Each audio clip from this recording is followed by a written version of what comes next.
반갑습니다. 감사합니다. 이렇게 와주시고 오늘 날이 좀 후덥지근한 것 같습니다. 이제 여름에 들어섰네요.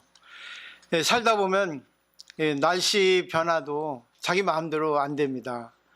또 자기 마음까지도 자기 마음대로 안 되고, 물론 자기 몸은 더할 나위 없고요. 자기 남편, 자기 아내, 세상의 일들, 여러 가지 것들이 자기 마음대로 되는 게 있고 자기 마음대로 안 되는 게 있습니다. 그래서 자기 마음대로 두면 기쁘고 또 즐겁고 하죠. 자기 마음대로 안 되면 화가 나고 슬프고 불평불만이 나옵니다. 그래서 오늘은 우리가 부처님 가르침을 배우는다는 그 신도, 그러니까 말하자면 제자의 입장에서 어떻게 부처님 가르침을 받아들여 가서 어떻게 자기 마음을 부처님 마음으로 바꿀 수 있는가, 그런 것을 이제 한번 배워보도록 하겠습니다. 오늘은 우리 마음을 바꾸는 발상의 전환이라는 게 있습니다. 이건 프린트를 나눠드렸어요. 근데 인간은 누구나 다 자기의 잣대가 있습니다. 자기에 맞는 안경, 도수를 쓰고 사물을 보는데 그 자기 안경에 맞는 사물을 봅니다. 그렇기 때문에 한 사람은 한 사람의 세계가 있습니다. 각기 다른 세계에 살고 있습니다.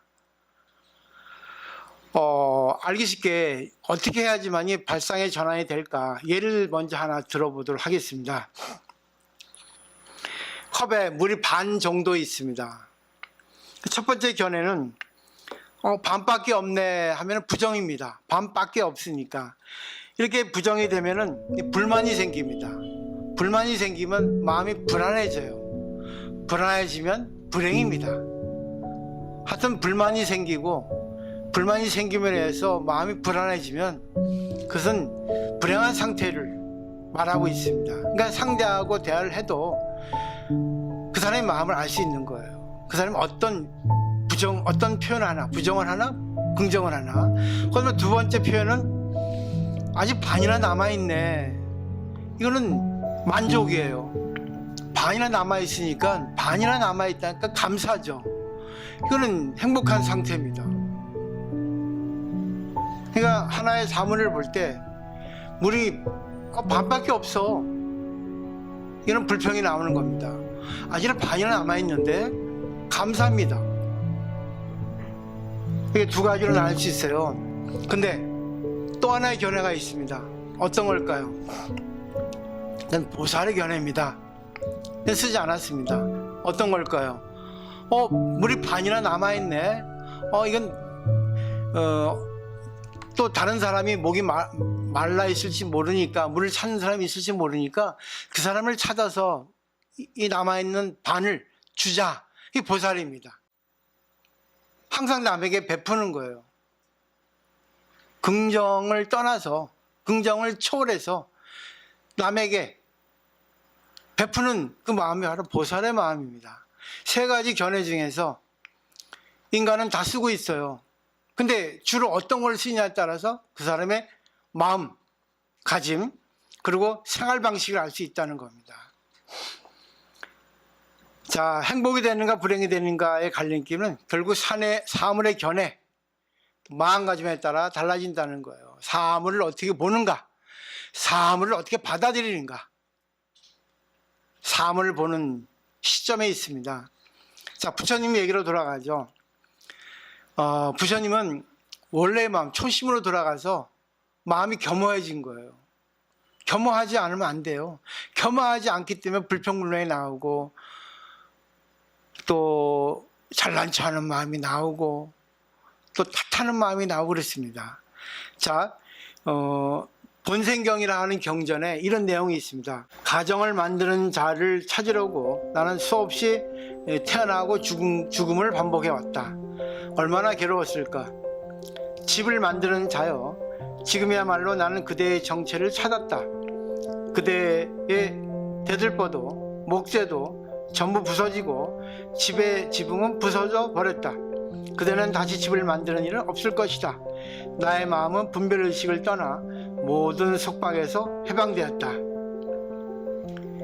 여기에서 이 부처님 말씀하신 거예요. 본생경에서 이 고뇌의 원인을 부처님이 알아냈을 때 부처님의 마음은 어떻겠습니까?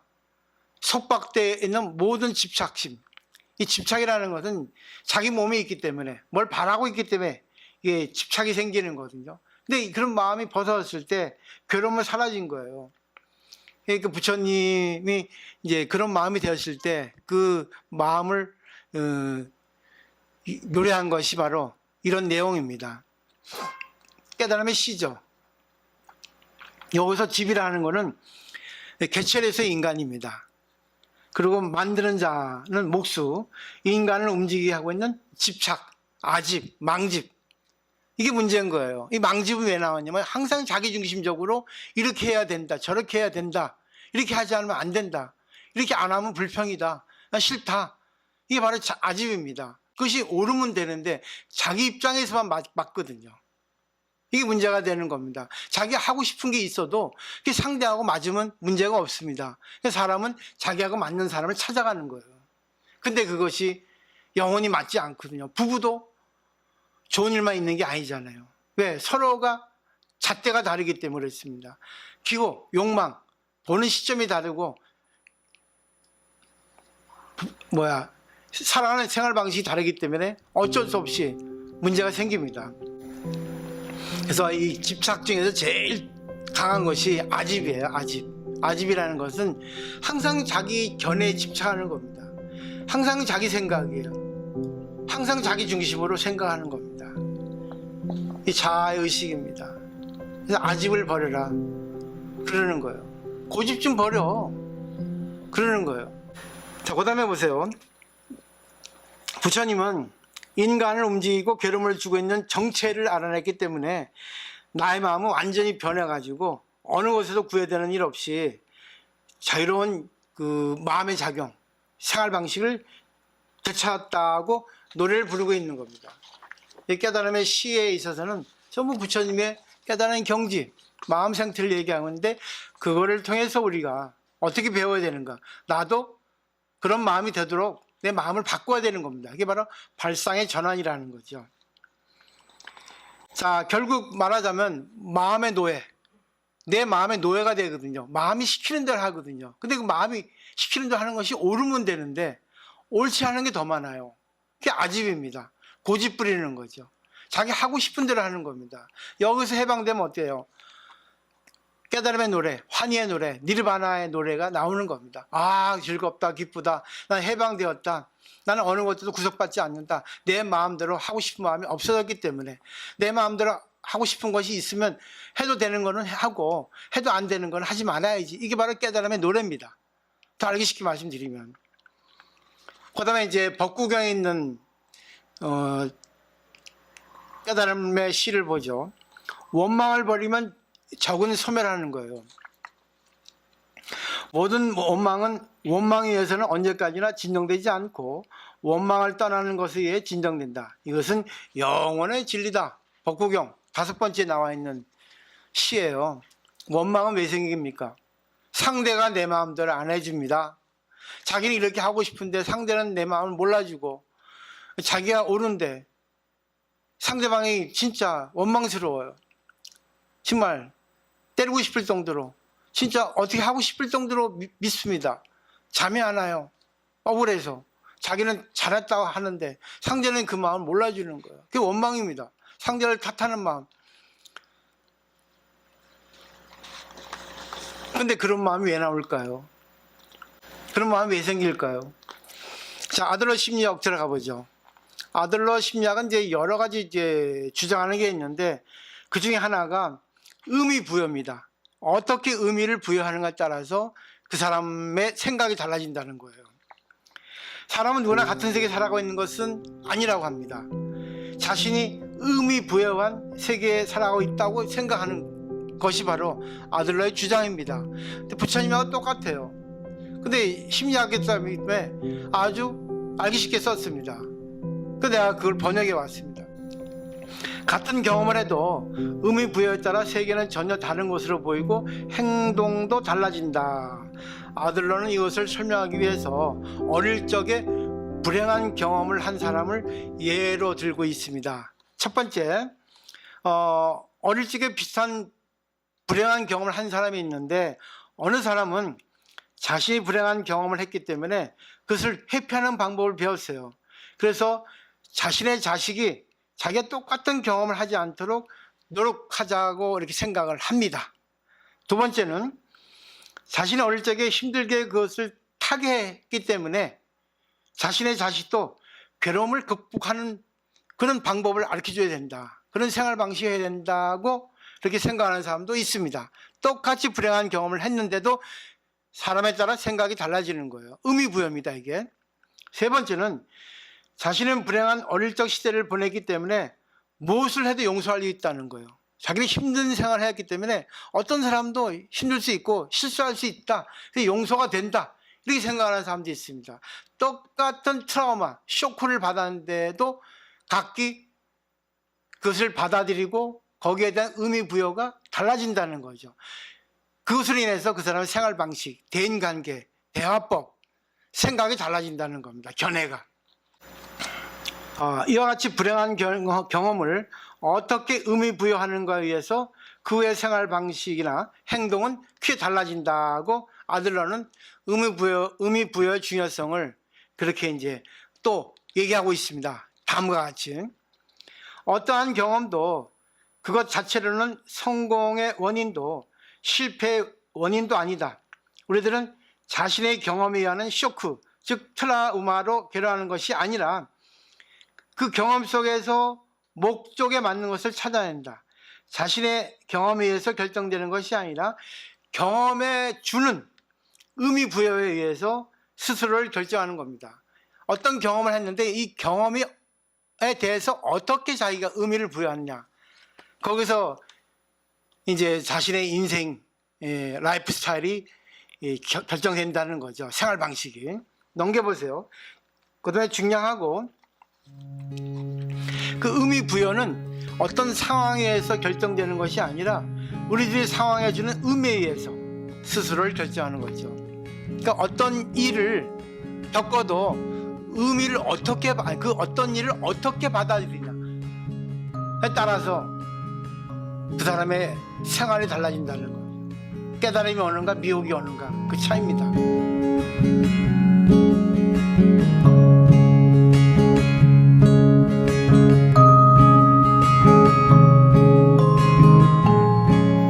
또 보세요. 지금의 자신이 살아가기 힘든 것은 어릴 적에 부모의 사랑이 부족했기 때문이다 라든가 부모로부터 학대를 받았기 때문이다 라고 과거에 부모로부터 받은 원인이라고 생각하는 사람은 참 많이 있습니다. 근데 과거의 경험이 우리들의 뭔가를 결정하고 있는 것이 아니라 우리들이 과거의 경험에 어떠한 의미를 주는가에 의해서 스스로 생을 결정하고 있다고 아들로는 생각하는 거죠. 아버지가 술 많이 마시고 직업 전전하고 생활비도 갖다 주지 않고 어머니 폭력하고 그런 가정에서 자란 자식도 어떻게 그걸 받아야에 따라서 생활이 달라집니다. 세상 힘들다, 싫다, 인간이 싫다 하고 자포자기하고 아버지와 똑같이 술 주정비가 되는 사람이 있는가 하면 나는 저렇게 하면 안 되겠다. 저렇게 하면 인간 실격이다. 나는 아버지를 본보기로 저렇게 하지 않도록 내가 생활을 하고 내 자식에게도 본보기가 보여지게 좋은 본보기로 내가 살아가야 되겠다. 이렇게 생각하는 사람도 있습니다. 똑같은 경험을 해도 자기가 어떠한 상황에 있어서 어떻게 해석하느냐에 따라서 자기 마음이 달라진다는 거예요. 이렇게 10년을 공부했는데 왜 안 바뀝니까? 이유가 있어요. 업 때문에 그랬습니다. 빨리 바뀌는 사람이 있는가 하면 빨리 바뀌지 않는 사람이 있어요. 그건 어쩔 수 없어. 업이에요. 시간차가 있습니다. 그래도 계속하면 되는데 그게 쉽지가 않아요. 화를 내는 사람은 반드시 집니다. 이거는 상응부 경전에 있는 내용인데 한번 보죠. 부처님 말씀입니다. 화에 대해서 화로 되갚는다면 거듭 악을 쌓는 것이 된다. 화에 대해서 화로서 갚지 않는다면 승리하기 어려운 싸움에 이긴 것이 된다. 타인이 자신에 대해서 화내고 있는 것을 알아도 내가 화내지 않고 자기 마음을 진정해서 화로서 대갚지 않는 사람은 자신과 타인의 쌍방에 이익을 주는 것이 된다. 상대방이 화를 낸다고, 상대방이 나를 갖다 무시하고 날 질책해도 내가 그걸 받아들이고 나에게 뭔가의 원인을 찾고 자기를 성장시켜 주려고 저렇게 화를 내는구나, 이렇게 받아들일 수 있으면 이게 바로 발상의 전환입니다. 상대가 화를 내니까 왜 화를 내는데, 잘못한 거 없는데 이거 나를 무시하고 화를 내? 알았어, 나 성질 없는 것 같아? 나도 네보다 성질이 더 있어, 성질을 안 부려서 그렇지 하고 화로서 대감다면은 서로의 불이익을 줍니다. 서로의 그 사이가 옛날로 돌아가는 건 없어요. 그 다음에 악구는 자기 멋대로 말하게 두면 된다는 것이에요. 이건 부처님 말씀이에요. 악구는 나쁘게 얘기하는 말, 욕, 험담, 부정적인 말입니다. 바람은요, 그대는 이와 같이 매리자번, 매리자번은 매도하는 말, 이상한 잡스러운 말입니다. 쌍스러운 말들을 퍼붓고 나를 비난하고 있지만 나는 그대의 매리자번을 받지 않는다. 때문에 바람은요, 그것은 그대에게 되돌아가 그대의 것이다. 이것도 상응부 경전에 있는 내용인데, 상대가 아무리 나에게 막 이상한 소리 해도 나에게 합장으로 관세음보살을 받아들이면 되는 거예요. 물론 감정이 있어서 인간은 화가 납니다. 근데 발상의 전환을 하는 거예요. 화가 나더라도 저 사람이 저렇게 나한테 하는 거는 분명히 이유가 있다, 필요해서 하는 거다. 그러면 무엇이 필요할까? 나를 되돌아보자 하면은 반드시 사물의 견해가 넓어집니다. 그 다음에 보세요. 이것도 법구경 127구에 있는 내용인데 상당히 좋습니다. 옛날부터 지금까지 사람들은 묵묵히 앉아있는 사람도 비난하고 말을 많이 하는 사람도 비난하고 조금밖에 말하지 않는 사람도 비난한다. 이 세상에 비난받지 않는 사람은 없다. 그 뒤에는 지혜로운 사람을 제외하고는, 그런 말이 나옵니다. 그렇기 때문에 비난받는 세상이기 때문에 비난받는 것에 두려워하지 말라 그겁니다. 비난받는 것도 공이에요. 반야심경의 내용을 빌어보면 휘둘리지 말라는 겁니다. 한 번은 휘둘려요. 왜? 우리가 맞으면 아프잖아요. 아파 하면 끝입니다. 그 아프면 어떻게 돼요? 이건 뭐 1시간 센 강도가 세면 1시간 아프죠. 1시간 아프면 돼요. 그 아픈 걸 통해서 내가 보는 거죠. 왜 아팠을까? 결국 아픈 것도 진리란 말입니다. 그러면 이거 필요한 거니까 왜 아팠을까 뒤돌아보면 아픈 것이 보이게 돼요. 그럼 자기를 뒤돌아봤을 때 자기에게 도움이 된다는 겁니다. 모든 것은 진리 아닌 것이 없다는 거예요. 법구경도에 있는 내용인데, 그러니까 살을 늘리지 말고, 살찌지 말고 지혜를 늘려라 그겁니다. 살을 늘리지 말고 지혜를 늘려라. 이 배우는 일이 적은 사람은 황소처럼 늙어간다. 그의 살은 늘어나지만 지혜는 늘지 않는다. 배워야 된다는 겁니다. 그럼 어떻게 배울 것인가? 불평불만하는 것만 배울 것인가? 원망하는 것만 배울 것인가? 자기 생각들 안 해준다고 화를 내는 것만 배울 것인가? 지혜를 더 배워야 된다는 거야. 지혜는 뭐겠어요? 자기를 배우는 거죠. 상대를 배우는 거죠. 나하고 상대가 어떻게 관계를 해야만이 이 시점에서, 지금 이 순간에 이 자리에서 좋은 관계를 유지할 수 있을까? 이게 바로 지혜입니다. 알기 쉽게 말씀드리면. 그 다음에 지혜를 늘리기 위해서는 긍정적으로 볼 것인가 부정적으로 볼 것인가, 이것이 문제예요. 근데 우리는 긍정도 봐야 되고 부정도 봐야 됩니다. 마지막은 절대 긍정으로 봐야 돼요. 결론을 내야 됩니다. 예를 들어 비가 내립니다. 그러면 고맙다, 고마운 비다, 혜택을 주는 비다라고 긍정으로 보는 사람도 있고, 싫다, 왜 오늘 비가 내려, 원망의 비로 보는 사람도 있습니다. 왜 그러겠어요? 자기의 입장에 따라, 자기의 형편에 따라서 고마운 비구나, 농부에게는 고마운 비가 될 겁니다. 근데 놀러가는 사람한테는 원망의 비가 될 것입니다. 자기 입장에서 비가 이렇게 긍정적으로 부정적으로 갈라진다는 얘기입니다. 전부 자기 중심에, 이게 아집이에요. 두 번째, 몸이 아픕니다. 부정적이 뭡니까? 아 싫어. 왜 몸이 아픈 거야? 아 진짜 아프니까 진짜 아무것도 하기 싫네. 불평 불만 부정이죠. 긍정이면 어떻습니까? 야 아픈 덕분에 내 몸에 감사를 할 수 있고, 아픈 덕분에 남이 아픈 것도 나 이제는 눈이 가더라. 상대가 아픈지 안 아픈지 절대 몰랐는데 야 이제는 내가 아프고 나니까 아프더라. 상대가 아픈 것도 보이더라. 저는 얼마 전에 깜짝 놀랐어요. 나는 참 작년에 힘든 일을 당했어요. 참 힘들었어요.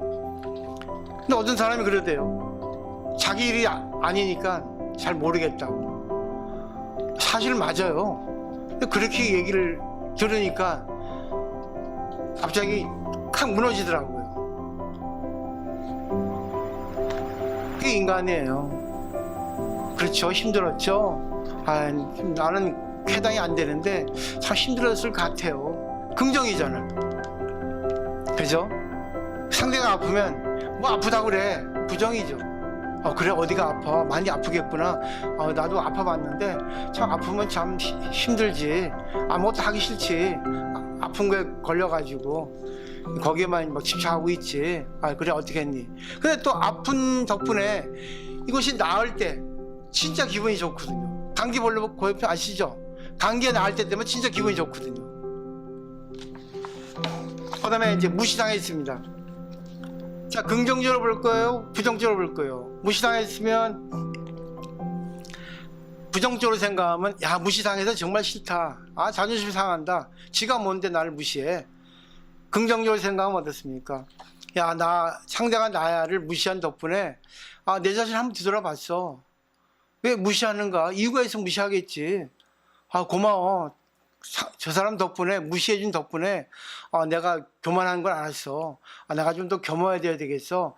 내가 잘못한 거를 느꼈어. 무시해준 덕분이야. 무시한 덕분에 대해서 내가 감사의 인사를 올립니다. 긍정이잖아. 이게 발상의 전환입니다. 할 수 있어요? 마음만 먹으면 할 수 있습니다. 지금 순간은 안 되더라도 집에 들어갈 땐 돼요.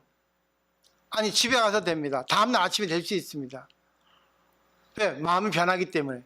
이 세상은 변하기 때문에 변하는 걸 갖다가 긍정적으로 변하라는 얘기입니다. 마지막에는.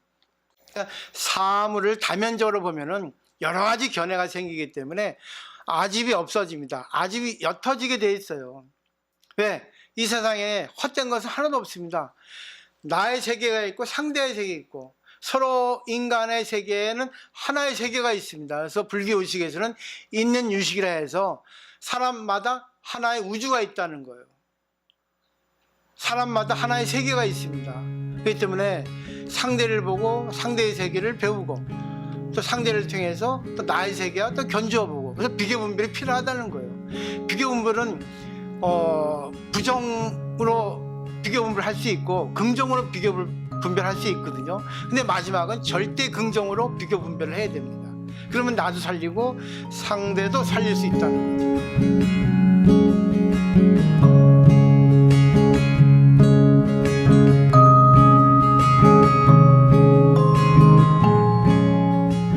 법화경에는 제법실상이라는 가르침이 있거든요. 이 제법실상은 이 세상의 모든 것은 다 실상이다. 진실한 모습이다. 헛된 것은 없다. 전부 필요하다. 전부 다 필요하기 때문에 나에게 뭐 안 좋은 것이라도 필요한 입장에서 그걸 보자, 받아들이자, 이렇게 하는 것이 제법실상이에요. 결국 모든 걸 긍정, 또 긍정, 절대 긍정입니다. 이게 바로 발상의 전환이라고 하는 거예요. 자, 마지막으로 사물을 긍정적으로 볼 수 없을 때의 포인트가 있습니다. 사람을 부정하는 마음이 없어지지 않을 때, 그때는 자신의 상냥함을 보라는 거죠. 나에게 상냥함이 없습니다. 상대를 부정으로만 보면은 자신에게는 부드러움이 없어졌어요. 딱딱한 거, 날카로움만 있습니다. 그래서 상대를 통해서, 자신의 마음을 통해서 자신을 보는 겁니다. 자신의 마음 상태가 어떤가. 그러니까 상대를 부정적으로 볼 때는, 그것이 계속 부정적으로 보일 때는 자기 자신의 마음 상태가 부드럽지 않다는 겁니다. 사물을 다면적으로 보지 못하는 그런 상태라는 겁니다. 또 현상을 긍정적으로 보지 못할 때는 어떻습니까? 고분고분 순수함을 잃고 있다는 거예요. 순수함을 잃고 있다는 것은 고집입니다. 아집입니다. 자기 잘났습니다. 잘난 척입니다. 자기가 옳다고 생각하는 거. 고분고분하지 않아요. 고분고분해야지만이 예라는 소리가 나옵니다. 고분고분해야지 고맙습니다 소리가 나옵니다. 고분고분해야지만이 감사의 마음이 생깁니다. 고분고분하지 않으니까 상대의 말을 갖다가 공감할 수가 없다는 거예요. 그래서 삶을 긍정적으로 본다는 것은 결국 자유자재, 유양락, 즐겁게 세상을 살아가는 겁니다. 부정적으로 살아가면은 불평불만이 나오고 불안하게 되고 괜히 불행하게 됩니다. 자, 그러면 어느 게 행복할까요? 긍정이죠. 그래서 항상 긍정의 힘이라고도 하고 긍정으로 사물을 봐라, 좋게 해석하라는 거죠. 근데 그것이 마지막이 아니에요. 항상 긍정, 부정, 긍정입니다. 삶을 긍정적으로 보고 부정적으로 보고 안 좋게 보기도 하고 좋게 보기도 하고 부처님 입장에서 보기도 하고 내 입장에 보기도 하고 상대 입장에 보기도 하고 또 제3자의 입장에서 보기도 하고 자기 모든 걸 갖다가 활용할 수 있어야 돼요. 그러기 위해서는 삶을 긍정적으로 먼저 받아들이라는 겁니다. 이게 시작입니다. 끝이 아니에요. 이게 시작입니다. 긍정적으로 바라보면 여러 가지 견해가 생깁니다. 10년 동안 이렇게 해왔어요. 10년 동안. 이게 뭐 가르침이에요. 진리입니다. 저도 안 돼요. 근데 하고 있습니다. 제 입장에서. 보살님들께서도 가르침만 배우시면 돼요. 불교가 있고 절이 있는 이유는 이걸 전해드리기 위해서 제가 있는 겁니다. 이걸 전해드리기 위해서. 근데 이렇게 중요한 건데 이것만 배우면 진짜 헐헐 날아갑니다. 자유자재의 자기 마음. 자기 마음에 속박이 없습니다. 어떤 일에 대해서도 자기 마음을 조절할 수 있어요. 즐겁게 유지할 수 있습니다. 어떤 것도 해결할 수 있어요. 물론 해결 안 되는 것도 있지만 일단은 사람들에게 마음의 평안을 주잖아요. 여러 가지 해석을 권해주잖아요. 이렇게